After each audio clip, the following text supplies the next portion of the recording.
throttle away. You ready?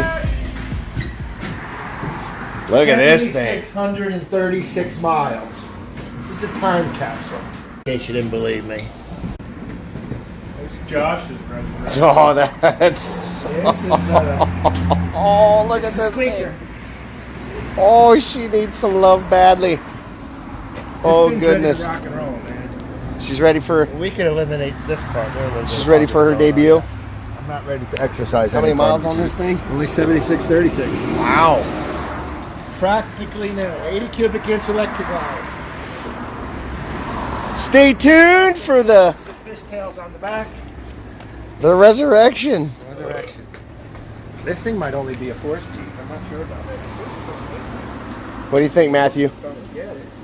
Huh? It's supposed to come and get it. Oh, boy. Let's just take it over and give it a hose in there. We're getting ready to. Yeah, I'll push it over there.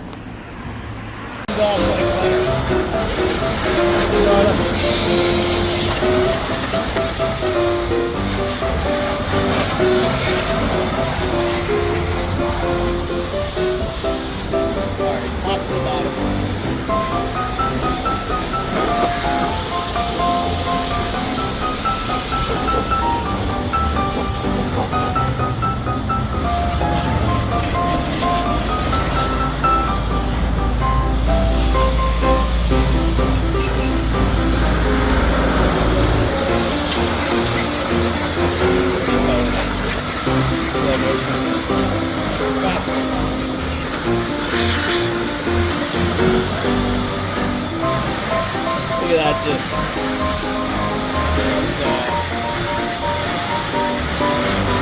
years and years of barn dirt.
Fine excuse the guy that got it wet.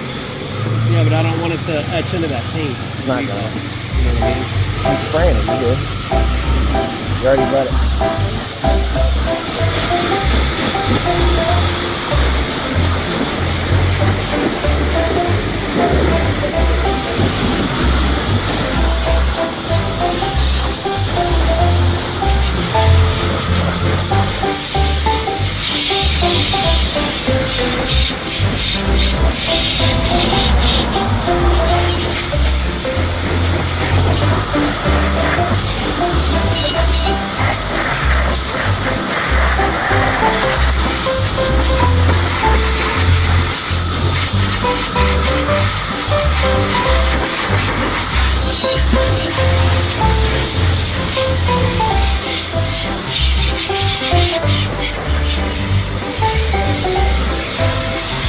Well, there's something to work with at least.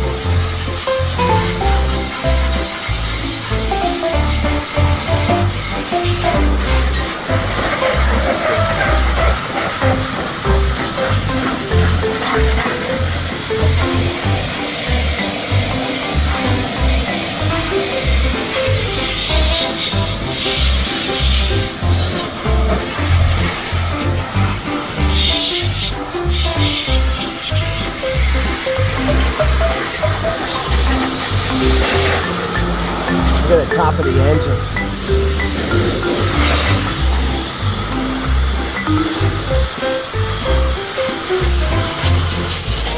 Ow.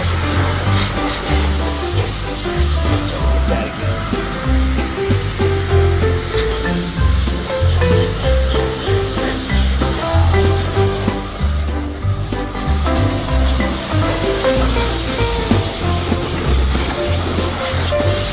Well, so stay tuned for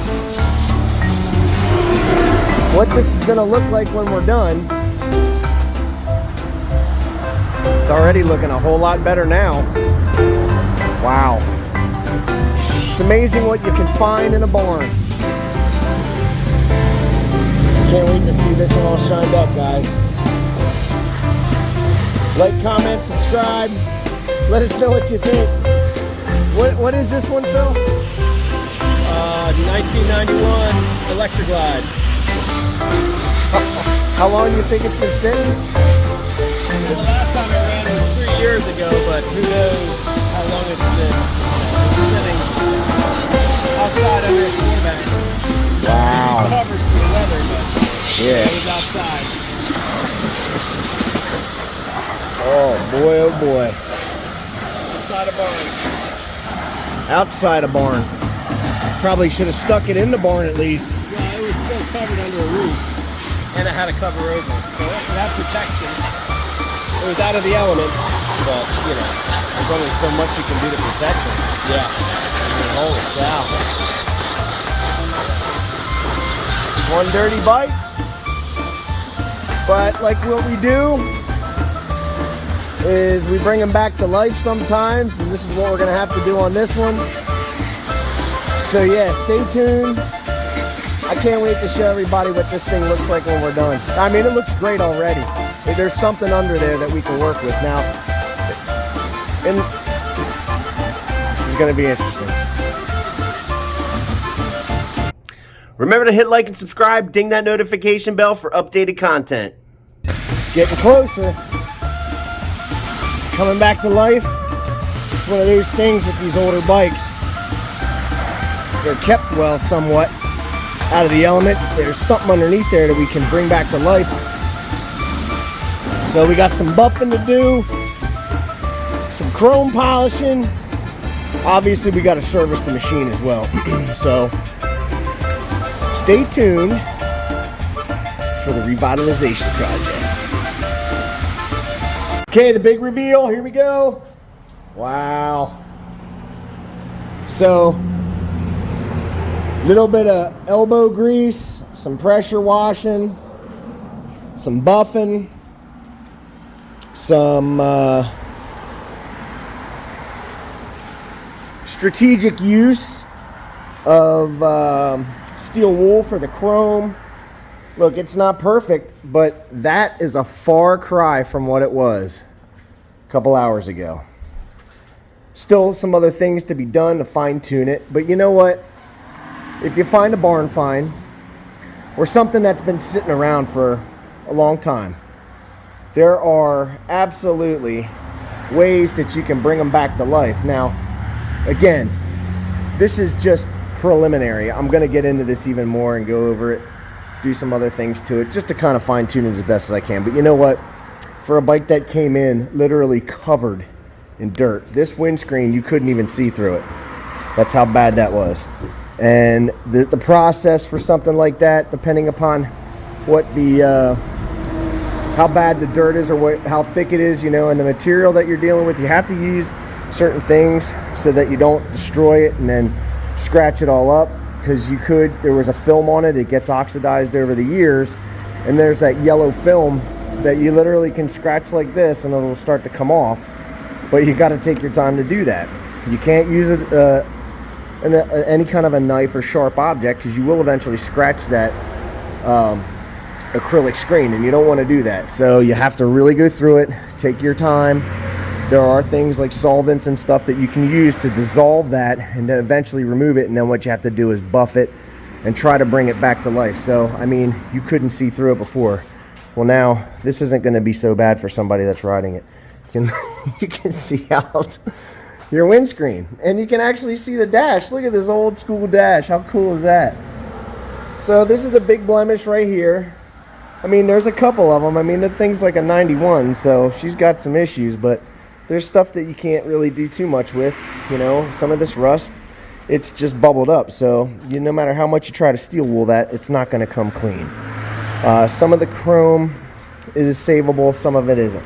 Some of the aluminum, like this, you know, again, to get in there and polish it, some of it will come back. You have to actually sand it a little bit, polish it. It is quite the process. That can be done. Same with the heads on there. Lots of things. So lots of things that can be done so that your bike can come back if it's been, you know, out of commission for years or however it's been sitting.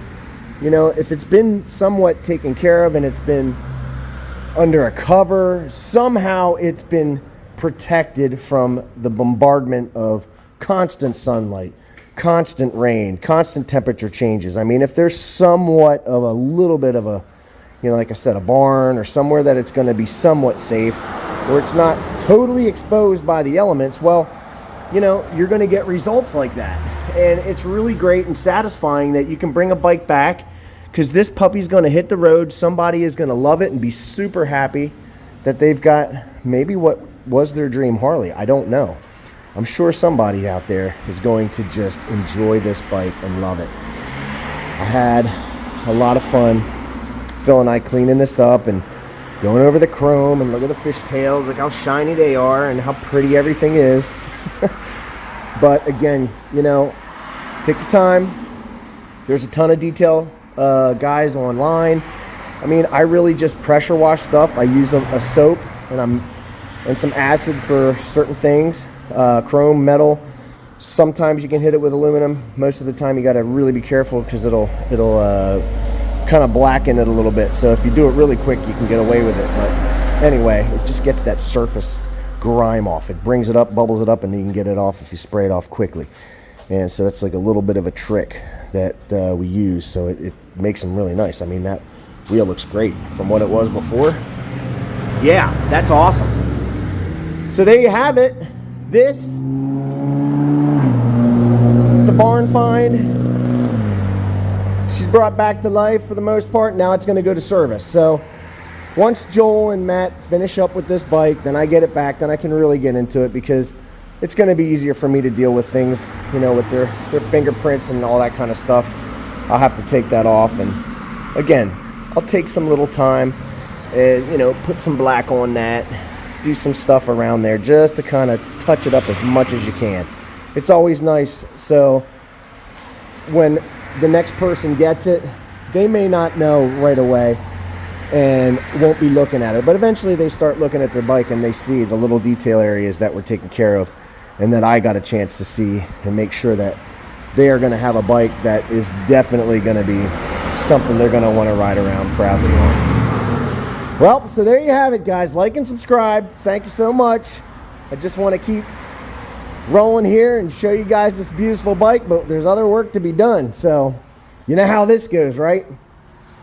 Till the next bike, happy riding.